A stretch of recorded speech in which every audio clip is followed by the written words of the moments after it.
غەفور عوسمان ئەو گۆڵپارێزەی ناسناوی شەکرۆکەی پێبەخشراوە بە تەمەنترین یاریزانی ئەموەرزەی خولی ناوی کوردستانە.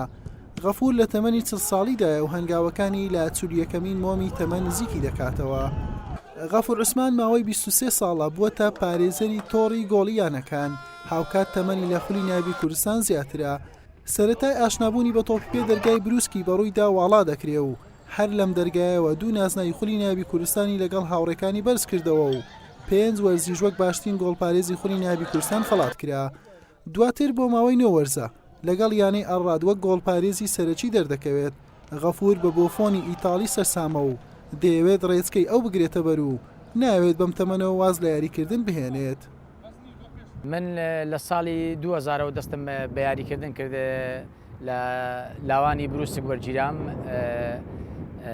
لە لاوانی بروسکەوە کاپتن عەبدوڵڵا بانگێش کردم بۆ خەتیەکی نادی بروسک. جێپەنجەی خۆشم لە یانەی بروسک بەجێهێشتەوە و 2 جارش بووینە پاڵەوانی خولی کوردستان و 5 جارش لە خولی کوردستان بوومەتە باشترین گۆڵچی کوردستان. من تاکو ئێستا هیچ بڕیارێکم نەداوە بڵێن واز لە یاریکردن بێنم و تاکو ئەو کاتەی جەستەم ڕێگەم پێ بداتن هەر لە یاریکردن ئینشاڵڵا بەردەوامم بوو. ئێمە ناگەین ئاستی بۆفۆن بەڵام بۆفۆن تاکو ئێستاش بەردەوامە لە یاریکردن ئینشاڵڵا منش تاکو بتوانم بەردەوام دەبم.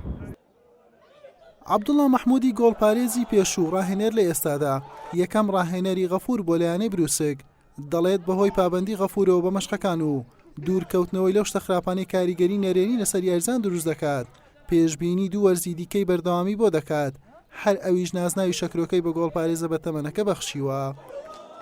غەفوریش یەک لە ئینجازە باشەکانی نادی بروسکە کە ئەو وەختەی خۆم لە شەبابی فەریقی شەبابی شەید عەبدولواوی هینامانە شەبابی بروشی لەوێ هینامە بۆ ماوەی تقریبان 7 ساڵ 8 ساڵ لای من بوو لە نادی بروسک. بەخوای ئەو قسەیە دەمەوێت کەم کێسەی بۆ قسەی باوەڕ دەکا. 8 ساڵ 7 ساڵ لای من بوو، یەک ڕۆژغایی بوو، یەک لە لایبە ملتەزیمەکانم و ئەدەبەکانە و بۆیش یەک لە ئینجازە باشەکانی تا ئێستاش گەمەی دەکا ڕەوشتەکی باش ئیلتیزامەکی باش. 7 ساڵ لە لای من بوو، 5 ساڵ بووە باشترین گۆڵچی. ئێستاش وەبزانم منافەسەیە ئەم ساڵی لە گۆڵچیە باشەکانی کوردستانە پێشبینی بۆ دەکەم ساڵێک 2 سایل کەس دەتوانێت یاری بکە. بۆ نمونە ئەو ڕۆژار بە سوحبەت برادەرێک پێگۆ بڕۆ دەورەی تەدریبی گوتی نەخێرە من دەتانم ساڵێک 2 سالی دوش تەمرین گۆڵچیاتی بکەن لەبەرەوەی ملتەزمە ئیلتیزام دەکات بە خۆی بە جسمی خۆی بە تەدریبەکەی خۆی بەڕاستی دەتوانی بەردەوامی هیوای سەرکەوتنی دەخواشم. ئەمن پێسەر بلند بووم هەموو جارێ چ لە بروشی چ لە جێگایت کرد دەردەمگۆ غەفور ئەگەر تو دەنگت نییە غەفور ئەتو ئەگەر زەوقت نەبیتن غەفور ئەگەر تو زەوقت لە تەمرین نەبی ئەمە خۆڵقم نیە تەدریب دەمیان ئەگەر تو دەنگت نییە من دەدۆڕێنم لەگەمان فعلەن زۆر جاریش ئەوە ڕوویدایە. غەفور یەک لەوانەیە ئیلتیزامیەیە سارات و ئەولای نییە ینی ببینێتەوە شەوان و بەعزە جێ کافتریا و گازینەوە دانیشتن چکەوە تاسیراتی لەسەر یاریزانەیە. غەفور ئەو شتەیە دەمەوێت ئەوشتان پێ برێم. غەفور لە خۆشەویستی من کە عەبدوڵڵا مەحموود و غەفور ناوەکەم لێنایە پێی دەرێن شەکرۆکە هەموو لاعیبە قەدیمەکان و سعودیەکانیش ئێستاش لای من غەفور بە شەکرۆکە بەناوبانگ است.